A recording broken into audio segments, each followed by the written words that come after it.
Olá, bem-vindos a mais uma exploração aqui com a gente. Hoje o foco é redes neurais artificiais, as RNAs. Isso aí, um tema fascinante, E a nossa fonte é um material bem legal sobre sistemas inteligentes, um capítulo específico sobre elas. certo? A missão aqui é tentar desvendar o que são essas redes, né? De onde vem a inspiração, que é biológica, e dar uma olhada em algumas arquiteturas importantes. Que estão mudando muita coisa hoje em dia. Exato. Então, vamos lá. A ideia central, assim, é muito interessante. Tentar simular, né, a capacidade do cérebro de aprender. Mas de um jeito abstrato, claro. Sim, sim. Não é biologia pura. As RNAs aprendem com dados. É como se fossem teias, né, de neurônios artificiais, tudo interligado. Processando em paralelo, isso é chave. E o aprendizado, no fundo, é um problema de otimização, né? Ajustar essa rede para ela errar o mínimo possível. Eu disse, é uma inspiração. Não é uma cópia carbono do cérebro, é uma abstração. Precisamente. E o legal é que, mesmo sendo abstração, ela herda umas características biológicas bem úteis. Tipo, o autoparalelismo, fazer várias coisas ao mesmo tempo, a robustez, sabe? A rede não para se um neurônio falhar. Tolerância a falhas. Ah, sim. E o principal, aprender com exemplos, se ajustar com base nos dados. E lembrando rapidinho da biologia, o neurônio tem os dendritos, que recebem sinal. Aham. O corpo celular processa, e o axônio envia, né? Pelas sinapses. Isso. E a analogia na RNA é bem direta. Tem as entradas, tipo os dendritos, Ok. o processamento no neurônio e as saídas, tipo o axônio. E as conexões às sinapses artificiais têm um peso, o W. O queso W, certo. E as entradas são o X. Exato. E o ponto crucial, tanto na biologia quanto aqui, é ajustar a força dessas conexões, ajustar o W. É aí que está o aprendizado. É aí mesmo. Regular o volume da comunicação para chegar no resultado certo. Começando pelo começo. O perceptron, o mais simples, né? Um clássico. O pioneiro, um único neurônio artificial. Como ele funciona? Assim, basicão. Ele recebe as entradas, cada uma multiplicada pelo seu peso W, aí soma tudo isso, Tipo uma soma ponderada. isso. E esse resultado passa por uma função de ativação. Se passar de um certo limiar, ele dispara, manda um sinal. Se não, fica quieto. Classificação linear, então. Exatamente. Separa as coisas com uma linha reta, basicamente. Mas aí que tá. Essa simplicidade limita, né? Se o problema não for separável por uma linha reta, Aí ele não dá conta. Pensa num gráfico com pontos misturados de um jeito mais complexo. Uma linha só não resolve. e foi essa limitação que levou ao próximo passo. Com certeza, precisava de algo mais potente. Aí entra o Multilayer Perceptron, o MLP. Multilayer, múltiplas camadas. Essa foi a grande sacada, adicionar camadas ocultas de neurônios entre a entrada e a saída. E essas camadas extras dão mais poder para a rede. Muito mais. Permitem aprender padrões bem mais complexos. É uma rede feed-forward. Feed forward. A informação só vai para frente, né? Entra, passa pelas ocultas, sai. Isso, camada de entrada, uma ou mais ocultas onde a mágica acontece e a camada de saída. E dizem que o MLP é bem capaz, mesmo com uma camada oculta só, né? O tal do aproximador universal. Existe esse resultado teórico importante, diz que um MLP com uma camada oculta, com neurônios suficientes e a ativação certa, consegue aproximar qualquer função contínua. Uau! Na prática, mostra como eles são flexíveis, muito usado em aprendizado supervisionado. Onde a gente tem as respostas certas para treinar. Exato. E o treino ajusta os pesos, os Ws, e também um outro carinha chamado bias, o B, geralmente com backpropagation. Ah, o bias. O neurônio soma as entradas com os pesos e aí soma esse bias também. Para que ele serve exatamente? Ele é tipo um ajuste de limiar do neurônio. Não está ligado a nenhuma entrada específica, é uma constante que se soma ali. Um bias positivo deixa o neurônio mais animado, mais fácil de disparar. O negativo mais inibido. Entendi. Ele mexe na sensibilidade. Isso, desloca a curva da função de ativação, dá mais flexibilidade para a rede aprender. Ok, então, soma ponderada mais bias. Exato. Gera o potencial de ativação. E isso vai para a função de ativação. Por que precisa dela? Ah, fundamental. Primeiro, para introduzir não linearidade. Se fosse tudo linear, empilhar camadas não ia fazer muita diferença. A rede inteira ia se comportar como uma só. Certo, a não linearidade que permite aprender coisas complexas. Exato. E segundo, ela geralmente limita a saída do neurônio, tipo entre 0 e 1 ou -1 em 1, ajuda a estabilizar o treino e a interpretar a saída, às vezes como probabilidade. E tem várias dessas funções, imagino. Foi uma evolução. Total. Começou com a degrau, né? 0 ou 1, mas ela é ruim para treinar porque não é suave, não dá para calcular gradiente direito. Ah, o gradiente. Daí vieram as suaves. Sigmoide, que dá saída entre 0 e 1, forma de S, e a tangente hiperbólica, a tan, que dá entre -1 e 1. Elas permitiram usar o gradiente, o backpropagation, OR. Nas primeiras camadas, chegava quase 0. E aí? A rede parava de aprender naquelas camadas. Isso. Travava o aprendizado profundo. E como resolveram isso? Aí veio a estrela, a HELO. Rectified Linear Unit. HELO. Nome chique para uma função que parece simples. Se a entrada é negativa, a saída é 0. Se é positiva, a saída é a própria entrada. F de x igual a max 0,x. Só isso. Só isso. Mas ela é computacionalmente muito leve e, o mais importante, aliviou demais o problema do Vanishing Gradient, permitiu treinar redes bem mais profundas. Virou o padrão para a camada oculta. Impressionante. Simples e eficaz. Mas tem algum porém? Ouvi algo de neurônios mortos? Tem esse risco, sim. Se um neurônio ReLO só recebe entrada negativa por muito tempo, a saída dele é sempre 0. E o gradiente ali também é 0. Ele para de aprender, morre. Exato. Para contornar isso, criaram variações. A Leaky ReLO, por exemplo, deixa passar um pouquinho de gradiente negativo. E para a saída, se for classificação com várias classes, a gente usa muito a Softmax. Softmax. Para transformar as saídas em probabilidades que somam 1. Perfeito. Para saber qual classe é a mais provável. Então escolher a função de ativação é importante. ReLO e amigas nas ocultas, Softmax na saída para classificar. É uma boa regra geral, sim. Depende do problema, mas é um ótimo ponto de partida. Beleza. Rede montada. Camadas, neurônios, pesos, baias, ativações. Mas como ela aprende? Os pesos começam aleatórios, né? Começam. E aí entra o algoritmo-chave. Backpropagation. Retropropagação do erro. Como funciona essa retropropagação? É um processo de 2 fases, que se repetem muitas vezes. Primeira fase, feedforward. Pega um dado de entrada, passa ele pela rede até chegar na saída. A previsão da rede. Isso. Segunda fase. Backward. Compara essa previsão com a resposta certa, que a gente tem nos dados de treino. Calcula o erro, quanto a rede errou. Exato. E se o erro foi grande, tem que ajustar os pesos.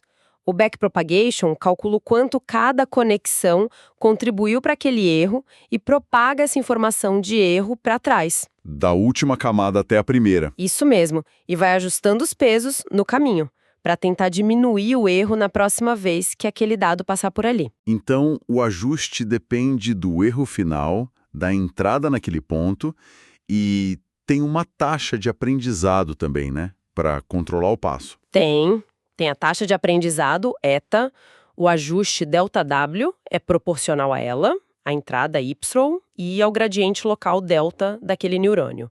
É matemática com gradientes, mas a intuição é essa, corrigir na direção que diminui o erro. Parece bem poderoso, mas deve ter limitações. Tem, claro.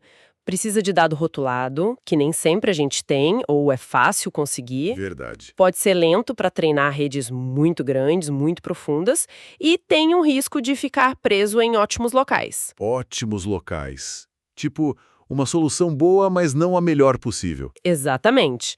A rede acha um vale na paisagem de erro, mas talvez exista um vale ainda mais fundo em outro lugar. Entendi. E essas limitações ajudaram a impulsionar o quê? O Deep Learning foi um grande motor, sim. Deep Learning é essencialmente usar redes neurais com muitas camadas ocultas. Bem profundas. E é isso que está por trás dos avanços recentes em visão computacional, linguagem natural. Em grande parte, sim. Mas não é só jogar mais camada. O Deep permite que a rede aprenda hierarquias de características. Hierarquias, como assim? As primeiras camadas aprendem coisas bem básicas nos dados. Tipo, em imagem aprendem a detectar bordas, cantos, texturas simples. Ok. As camadas seguintes combinam essas coisas básicas para aprender formas mais complexas. Partes de objetos. Ah, E as camadas mais profundas combinam isso para reconhecer objetos inteiros, cenas, conceitos de alto nível. A rede aprende a representar o mundo em níveis crescentes de abstração. que incrível! Ela aprende a ver sozinha, então. De certa forma, sim. Aprende quais características são importantes direto dos dados. E o que destravou isso? Porque a ideia de rede profunda não é de ontem, né? Não mesmo. O problema era o poder computacional. Treinar essas redes era impraticável. Demorava demais. Demais. A virada veio com as GPUs, as placas de vídeo. Lá pelos anos 2000, o pessoal percebeu que dava para usar elas para computação geral, não só para gráfico. E como elas são muito paralelas, Exato. Aceleraram o treinamento em, centenas, milhares de vezes. Isso, mais a explosão de dados disponíveis na internet, pronto, o Deep Learning decolou. hardware potente e muito dado. Faz todo sentido. Agora, falando de arquiteturas específicas. CNNs, redes neurais convolucionais, sempre associadas à imagem. O que elas têm de especial? As CNNs são o carro-chefe para dados em formato de grade, como imagem. Elas são muito melhores que MLPs para isso, por dois motivos principais. Quais? Primeiro, MLP sofre com imagem grande. Imagina conectar cada pixel a cada neurônio da primeira camada. Fica parâmetro demais e impossível treinar. Verdade. E o segundo? MLP não é naturalmente invariante à translação. Se o objeto muda de lugar na imagem, a resposta da rede pode mudar muito. Ah, entendi. A CNN lida melhor com isso. Se o gato está no canto ou no meio da foto, ela reconhece igual. A ideia é essa, ela tem uma propriedade chamada equivariância à translação, que ajuda muito nisso. Ela faz isso usando operações especiais, principalmente a convolução. Convolução. Parece complicado. A ideia é aplicar pequenos filtros ou kernels que deslizam pela imagem. Cada filtro é treinado para detectar um padrão específico, uma borda vertical, uma curva, uma cor, como se fossem mini detectores de características. Exato. E eles são aplicados em toda a imagem. Se o filtro aprendeu a achar olho, ele vai achar olho em qualquer lugar. Isso gera os mapas de características. Mapas que mostram onde cada característica foi encontrada. Isso. Depois da convolução, geralmente vem o pooling. Pooling. Para quê? Para reduzir o tamanho desses mapas, deixar a rede mais leve e um pouco mais robusta a pequenas distorções. O max pooling, por exemplo, pega só o valor máximo numa janelinha. Descarta informação, mas mantém o essencial. Mais ou menos isso. Ajuda a focar no mais importante e diminui a carga computacional. Depois de várias camadas de convolução e pooling, aí sim, geralmente vem camadas totalmente conectadas, tipo MLP, para fazer a classificação final. E termos como padding e stride, o que são? São parâmetros da convolução. Padding é adicionar uma borda na imagem, geralmente de zeros, antes de passar o filtro. Ajuda a controlar o tamanho da saída, senão a imagem vai encolhendo. Entendi. E o stride? É o tamanho do passo que o filtro dá. Stride 1, ele anda de 1 em 1 pixel. Stride 2, pula de 2 em 2. Um stride maior acelera e também reduz o tamanho da saída. Ok, são ajustes finos da operação. Arquitetura bem esperta, parece mesmo inspirada em como a gente processa a visão. Tem muita inspiração ali, sim. Mas Deep Learning não é só imagem, né? E se o dado for sequência, texto, áudio, série temporal? Boa. Aí entram outras arquiteturas. As mais famosas são as redes neurais recorrentes, as RNNs. Recorrentes. O que isso quer dizer? Quer dizer que elas têm um loop. A saída de um passo da sequência é usada como parte da entrada para o passo seguinte. Ah, então ela tem uma memória do que acabou de processar. Exatamente, uma memória de curto prazo. Isso é crucial para entender contexto em texto, por exemplo. A palavra atual depende das anteriores. Faz sentido. Mas ouvi que RNN simples tem problema com memória longa. Lembrar algo lá do começo de um texto grande, por exemplo. Tem sim. O mesmo problema do Vanishing Gradient ataca de novo, mas no tempo. O sinal some ao longo da sequência. E a solução?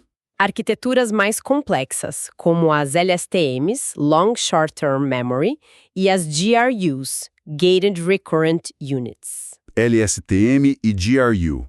O que elas fazem de diferente? Elas têm mecanismos internos chamados gates, portões. Esses portões controlam o fluxo de informação de forma inteligente, decidem o que guardar na memória de longo prazo, o que esquecer, o que usar agora. Nossa, que sofisticado. Controlam a memória da rede. Isso. E por isso são tão boas para tradução automática, legendagem de vídeo, reconhecimento de fala, tarefas que exigem entender dependências longas. Fascinante.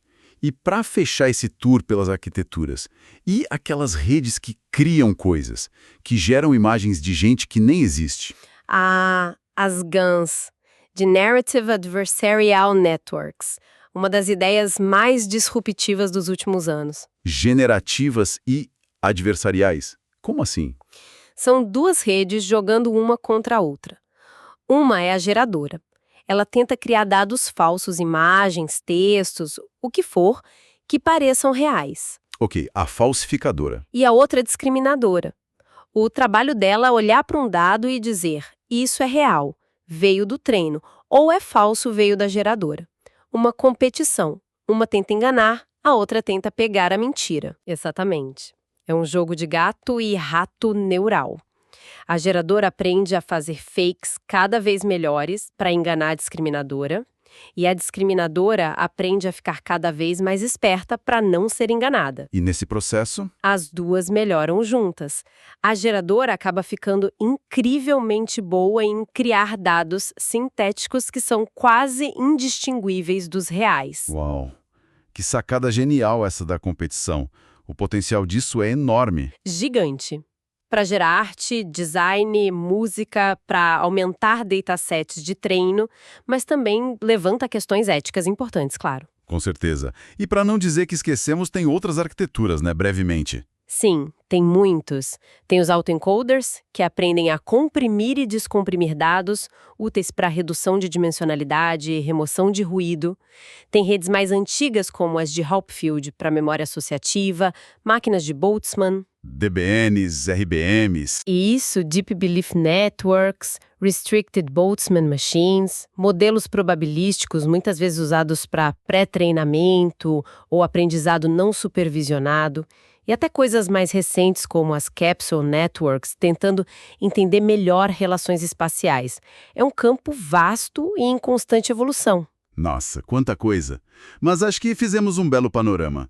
Começamos na biologia, vimos o perceptron, a base, a flexibilidade das MLPs com suas funções de ativação, o aprendizado pelo backpropagation. Aí o salto para o Deep Learning, com as GPUs dando o poder de fogo. Mergulhamos nas CNNs para visão, nas RNNs e LSTMs para sequências. E fechamos com a criatividade surpreendente das GANs.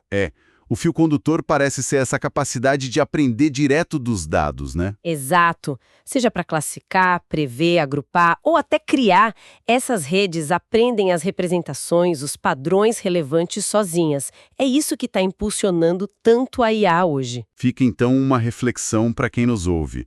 Com redes como as GANs gerando coisas tão realistas, como fica a nossa noção de autenticidade? O que é real quando a máquina cria o falso tão bem? Uma questão profunda. Ou, por outro lado, o que mais a gente pode aprender com o cérebro? Quais segredos biológicos ainda podem inspirar a próxima revolução nas redes neurais? Perguntas excelentes para a gente continuar pensando. Fica a provocação.